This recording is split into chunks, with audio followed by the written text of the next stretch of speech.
जब भी हम अपना वेट लॉस जर्नी स्टार्ट करने की कोशिश करते हैं तो हमारे मन में कुछ सवाल आते हैं, जैसे हम क्या खाएं, हम किस समय खाएं और हम कितना खाएं। तो इन्हीं सब सवालों के उत्तर हम इस वीडियो में ढूंढने की कोशिश करते हैं। नमस्ते, मैं कृतिका स्वागत करती हूं आपका अपने इस वीडियो में। मैं आशा करती हूं कि आप सब स्वस्थ होंगे और खुश होंगे। आइए ये समझते हैं कि हम कैसे ओवरवेट हो गए, हम कैसे मोटे हो गए।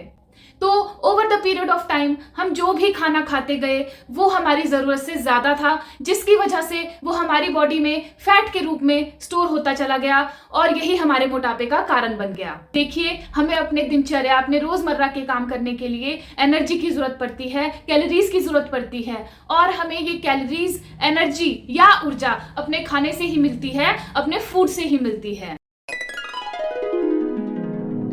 चलिए ये मान लीजिए कि किसी दिन आपने अपने खाने से 1000 कैलोरीज का इंटेक किया और उसमें से आपने 800 कैलोरीज अपने दिनचर्या के काम में यूज कर ली और बाकी की 200 कैलोरीज आपकी बॉडी में ही रह गई। तो जो वो बाकी की 200 कैलोरीज हैं वो आपकी बॉडी में फैट के रूप में स्टोर हो जाएंगी और अल्टीमेटली वो आपका वेट गेन करेंगी, आपके मोटापे का कारण बन जाएंगी।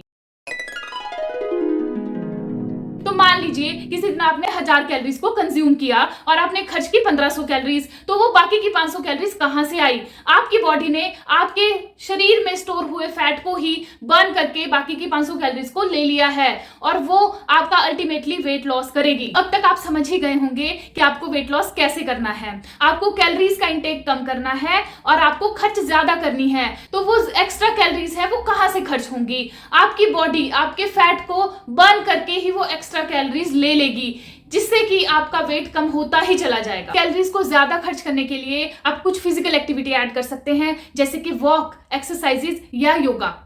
और कैलोरीज का कम इंटेक करने के लिए आप माइंडफुल ईटिंग कर सकते हैं, आप पोर्शन कंट्रोल कर सकते हैं। अब हम बात करते हैं पोर्शन कंट्रोल की कि कैसे हम कम खाएं। इसमें सबसे पहला पॉइंट ये आता है कि आप खाना खाने से पहले 1 गिलास पानी पी लीजिए। इससे आपका पेट थोड़ा फुल हो जाएगा और आप नेचुरली ही कम खाएंगे, आप ओवर ईट नहीं करेंगे। दूसरा पॉइंट ये है कि हमें अपने खाने को धीरे धीरे खाना है। साइंटिफिकली तो ये कहा जाता है कि हमें अपने खाने को 32 बार चबाना चाहिए। अगर हम अपने खाने को धीरे धीरे खाते हैं तो हमारी बॉडी को, हमारे माइंड को लगता है कि हमने बहुत सारा खा लिया है और हम ओवर ईट नहीं करेंगे। अगला आता है 80-20 रूल। इसमें क्या है, आपको जितनी भी भूख है उसका आपको 80% ही खाना है और 20% आपको अपना पेट खाली रखना है। अब आप कहेंगे कि 20% कितना होता है? तो देखिए, ये एक अंदाजा ही है। अगर आपको 3 रोटी की भूख है तो आप 2 ही रोटी खाइए, भरपेट खाना मत खाइए। अगला पॉइंट ये है कि आपको एक ही बार अपनी प्लेट में खाना ले लेना है, उसको बार बार जाके रिफिल मत कीजिए। इससे क्या है, आप कम ही खाएंगे, क्योंकि आप पहली बार ही अपनी प्लेट में माइंडफुली खाना लेंगे। आपको जितना खाना खाना है आप एक ही बार में उसको अपनी प्लेट में लें और बार बार जाके रोटी, चावल या सब्जी को रिफिल ना करें। तो अगला पॉइंट ये है कि खाना खाते हुए हमें हर तरह की डिस्ट्रैक्शन से दूर रहना है।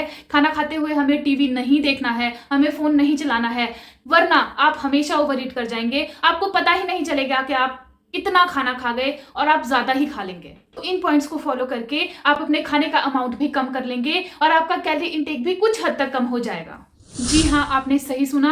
आप पोर्शन कंट्रोल करके कुछ हद तक ही अपने कैलोरीज का इंटेक कम कर पाएंगे, क्योंकि हर एक फूड में कैलोरी का अमाउंट अलग होता है। जैसे कि एक छोटा सा समोसा या एक छोटी सी चॉकलेट, इसमें कैलोरीज भर भर के होती हैं। आप एक ही खाइए बट आप कैलोरी का इंटेक बहुत ज्यादा कर लेंगे। इसीलिए ऐसी आइटम्स जिनमें कैलोरी काउंट बहुत ज्यादा होता है उन्हें अनहेल्दी माना जाता है, क्योंकि ये अल्टीमेटली आपका वेट गेन ही करेंगी।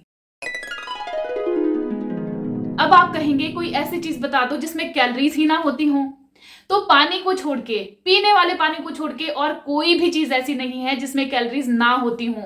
हर एक खाने वाले चीज में कैलोरीज होती हैं और वो आपको मोटा करने की कैपेसिटी रखती है। अभी तक आप ये समझ गए होंगे कि हमें ऐसा खाना खाना है जिसमें कैलोरीज तो कम हो पर वो हमारी भूख को शांत कर दे और हमारा वेट गेन भी ना हो। तो यहाँ पर मेरी तरफ से आपके लिए एक सुझाव है कि अपने खाने में सब्जियों की मात्रा को बढ़ा दीजिए। हरी सब्जियों को आपको अपना दोस्त बनाना है। हरी सब्जियों को अपने फूड में इंक्लूड कीजिए। अगर आप 2 रोटी खाते हैं तो उसको 1 कर दीजिए, रोटी की मात्रा कम कर दीजिए, बट सब्जी खरीदने में कंजूसी नहीं करनी है। ऐसा मैं इसलिए बोल रही हूँ क्योंकि सब्जियों में कैलोरी काउंट बहुत ही कम होता है और वो आपका भूख शांत करने की भी क्षमता रखती है, जिससे कि अल्टीमेटली आप वेट गेन नहीं करेंगे और आप वेट लॉस करते जाएंगे। इसके अलावा मैं अपने आने वाले वीडियोस में आपके लिए ब्रेकफास्ट, लंच, डिनर के भी ऑप्शंस लेके आऊंगी और रेसिपीज भी लेके आऊंगी जिसमें कि कैलोरीज कम होंगी और वो आपके वेट लॉस की जर्नी को दोगुना कर देगा। तो ऐसे ही चैनल के साथ बने रहें, अपना बहुत सारा प्यार दें। धन्यवाद।